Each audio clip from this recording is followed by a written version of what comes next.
पाकिस्तान ने हालिया महीनों में एक शानदार सिफारती पेशरफ्त के जरिए दुनिया की तवज्जो हासिल की है।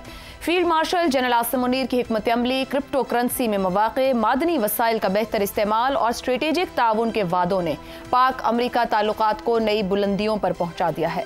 बरतानवी और अमरीकी जरीदों फाइनेंशियल टाइम्स, ब्लूमबर्ग और फॉर्चून के मुताबिक पाकिस्तान ने गैर मामूली डिप्लोमेसी के जरिए अमरीकी सदर डोनाल्ड ट्रंप का इत्तेमाद जीत कर जनूबी एशिया के सियासी मंजरनामे को बदल दिया है, जिसके नतीजे में भारत को सिफारती और माशी दबाव का सामना है। जून 2025 में मई के पाक भारत फौजी तनाव के फौरन बाद जनरल आसिम मुनीर और ट्रंप की 2 घंटे की निजी मुलाकात इस नई कुर्बत का सबूत है। पाकिस्तान ने तहम्मुल और ताकत का इम्तिजाज दिखाते हुए भारतीय जंगी जहाज गिराए, लेकिन बड़े तसादुम से गुरेज किया और अमरीकी और खलीजी सालसी के नतीजे में जंग बंदी मुमकिन हुई। पाकिस्तान ने इस कामयाबी का क्रेडिट ट्रंप को देते हुए उसे नोबेल अमन इनाम के लिए नामजद भी किया। इक्तिसादी मैदान में पाकिस्तान की क्रिप्टो डिप्लोमेसी एक नुमाया सुतून के तौर पर सामने आई है। अप्रैल 2025 में ट्रंप के हिमायत याफ्ता वर्ल्ड लिबर्टी फाइनेंशियल ने पाकिस्तान के क्रिप्टो काउंसिल के साथ मुआहिदा किया, जबकि अमरीकी सरमायाकारों ने पाकिस्तान की खरबों रुपए मालियत की मादनी दौलत को डिजिटल टोकनाइजेशन के लिए पुरकशिश करार दिया। पाकिस्तान अमरीका तिजारती ताल्लुकात में तेजी से पेशरफ्त हो रही है। 2024 तक अमरीका पाकिस्तान की सबसे बड़ी बरामदी मंडी रहा, जहां सालाना 14 खरब 20 अरब रुपए से जायद की बरामदात हुई हैं, जबकि दरामदात 5 खरब 96 अरब रुपए रही। दोनों ममालिक एक अहम तिजारती मुआहदे को हतमी शक्ल देने के करीब हैं, जिससे पाकिस्तानी टेक्सटाइल समेत दीगर बरामदात पर बेहतर टैरिफ और तवानाई और मादनियात में सरमायाकारी के मौके हासिल होंगे। पाकिस्तान ने इन मुज़ाकरात में 19% लेवी की रियायत भी हासिल कर ली है, जो इब्तदाई 29% के मुकाबले में नुमाया कमी है और भारत और बांग्लादेश से भी बेहतर है। दूसरी जानिब अमरीकी महकमा खारजा ने कलदम BLA और उसके ज़ैली ग्रुप मजीद ब्रिगेड को दहशतगर्द तंजीम करार दे दिया है। अमरीकी वज़ीर खारजा मार्को रूबियो का कहना है कि दहशतगर्द तंजीमों की नामजदगियां दहशतगर्दी के खिलाफ हमारी लड़ाई में एक अहम किरदार अदा करती हैं। पाकिस्तान में इस अमरीकी इक़दाम का भी ज़बरदस्त खैर मकदम किया जा रहा है। ये तमाम पेशरफ्त इस हकीकत की गमाज़ी करती है कि पाकिस्तान ने आलमी सियासत और मईशत में अपनी पोजीशन बेहतर बनाने के लिए रिवायती हुदूद से कर फैसले किए हैं। अगर ये हिकमत अमली तसलसल के साथ जारी रही तो पाकिस्तान न सिर्फ सिफारती तौर पर बल्कि माशी मैदान में भी एक मजबूत और मुतवाज़न मुल्क के तौर पर उभर सकता है। इसी पर पैनल के सामने सवाल रखेंगे। पैनल में हमारे साथ हैं हसन निसार, शहजाद चौधरी, जैगम खान और इफ्तिखार अहमद साहब। प्रोग्राम का सवाल आप सभी के लिए। पाक अमरीका ताल्लुकात की नई उड़ान, माजी में जियो स्ट्रेटेजिक रिश्ते पाकिस्तान को खसारे में डाल गए। क्या इस बार जियो इकोनॉमिक शराकतदारी पाकिस्तान के लिए खेल का नक्शा बदल देगी? शहजाद साहब कह रहे हैं मौजे तो नहीं होते, मगर तारीख के तनाजुर में ही चीज़ों को समझा जा सकता है। अमरीका की खारजा पॉलिसी का एक माजी है। क्या अमरीका पाकिस्तान को भारत के साथ अहम मामलात में बारगेनिंग के लिए इस्तेमाल कर रहा है, या किसी नए चैप्टर की बिगिनिंग कही जा सकती है? आयशा, वक्त कम, मुकाबला सख्त। तेज बातें करूंगा। जी साथ साथ रहिएगा। जी। पहली बात, भारत के पैराए में पाकिस्तान और अमेरिका के तल्लुकात को देखना बंद कर दें। ये जो भारत को नीचा दिखाने वाली बात है ना, क्योंकि पाकिस्तान का पलड़ा भारी हो गया, भारत नीचे हो गया, ये हमारी कामयाबी है। ये एक फेलिंग सोच और फेलिंग स्ट्रेटजी है, इसको इधर ही रद्द कर दें, नंबर 1। नंबर 2, माजी में भी अमेरिका और पाकिस्तान के तल्लुकात ऐसे रहे जहां हमेशा पाकिस्तान ने फायदा उठाया। पहली बात, जब न्यूक्लियर का मामला आया तो वो स्पेस क्रिएट हुई पाकिस्तान और अमेरिका की डिप्लोमेसी के अंदर कि हम न्यूक्लियर लेवल तक पहुंचे।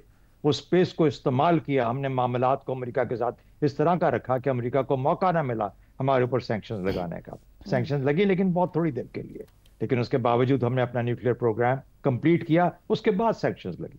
मुशर्रफ का दौर आया, पाकिस्तान बिल्कुल माशी तौर पर ख़त्म हो चुका था, मार्शल लॉ लेके आया था। पाकिस्तान के लिए एक मौका क्रिएट हुआ। पाकिस्तान ने अमेरिका से माली फवायद हासिल किए, अपनी बैंकरप्सी को बचाया और एक थोड़ी सी बेहतरी माशी तौर पर नजर आना शुरू। आज भी हालात वो वाले हैं। एक ऐसी कामयाबी जिसको एक डिप्लोमेटिक स्पेस में कन्वर्ट करके अब लेवरेज किया जा रहा है। किन चीज़ों के लिए?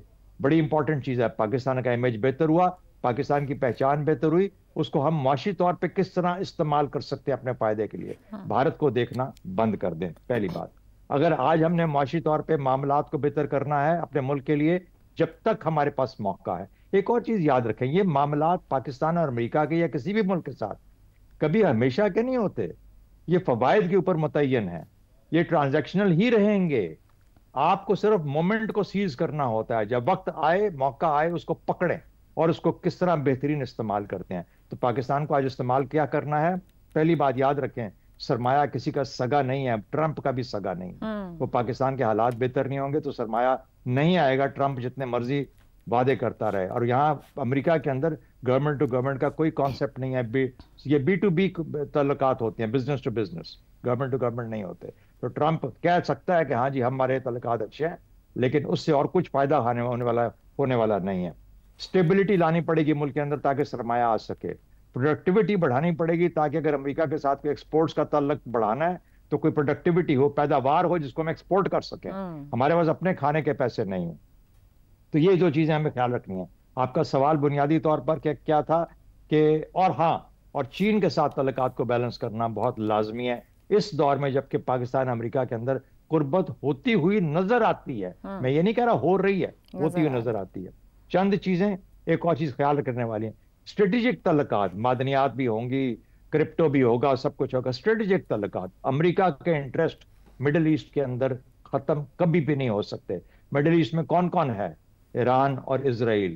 پاکستان مڈل ایسٹ کا حصہ ہے امریکہ کی جغرافیائی کمانڈوں کے سلسلے میں, اور وہ کبھی بھی پاکستان کو ختم نہیں کر سکتے اپنی سوچ کے اندر سے, کیونکہ ایران کا ہمسایہ ہے اور اسرائیل جو ہے وہ بھی مڈل ایسٹ کا حصہ ہے. ان دونوں تعلقات کی بنا پہ پاکستان کی اہمیت ہمیشہ رہے گی.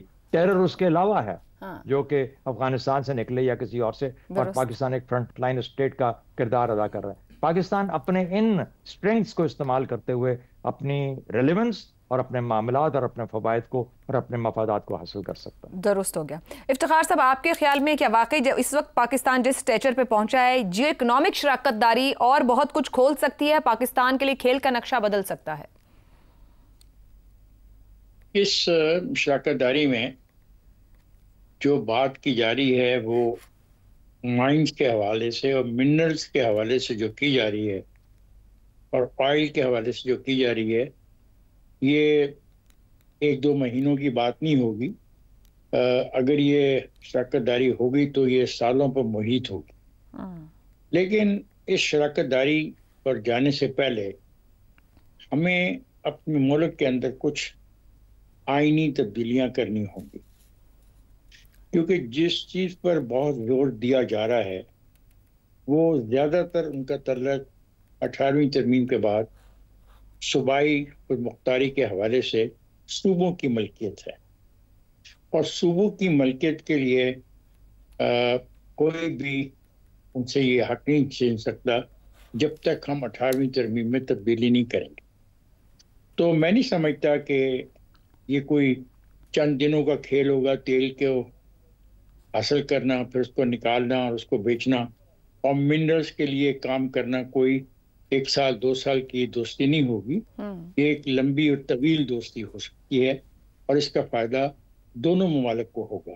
لیکن جیسا میں نے عرض کیا, اس کے لیے ہماری مشکلات کچھ ضرور ہیں, اور وہ آئینی نوعیت کی ہیں.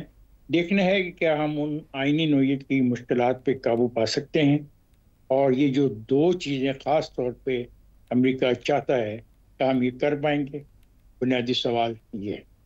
دوسری بات یہ ہے کہ ہم ہندوستان سے لڑنے کو نہیں چاہتے کہ ان سے کوئی لڑائی ہو, لیکن یہ حقیقت ہے کہ ہندوستان اس حد تک ڈیفینسو ہو گیا ہے کہ آپ اندازہ کریں کہ اتنا عرصہ گزر جانے کے بعد وہ اپنے دعوے کر رہا ہے کہ اس نے ہمارے جہاز گرائے.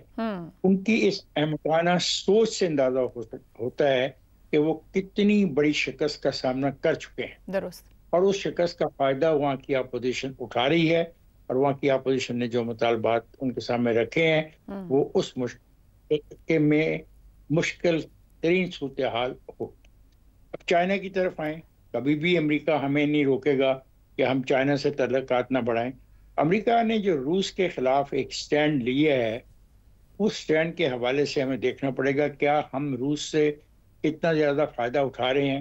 میرے علم میں نہیں کہ ہم روس سے بہت بڑے کوئی اقتصادی یا معاشی فائدے اٹھا رہے ہیں. میں سمجھتا ہوں کہ ہم اپنے کارڈز کو صحیح کھیلیں, اور یہ بات بالکل درست ہے کہ ہمارے ملک میں سکون ہو, سیاسی استحکام ہو, تو ہم آگے جا سکتے ہیں, اور یہ پھر شراکت داری कई बरसों पे मुहित हो सकती है। दुरुस्त हो गया।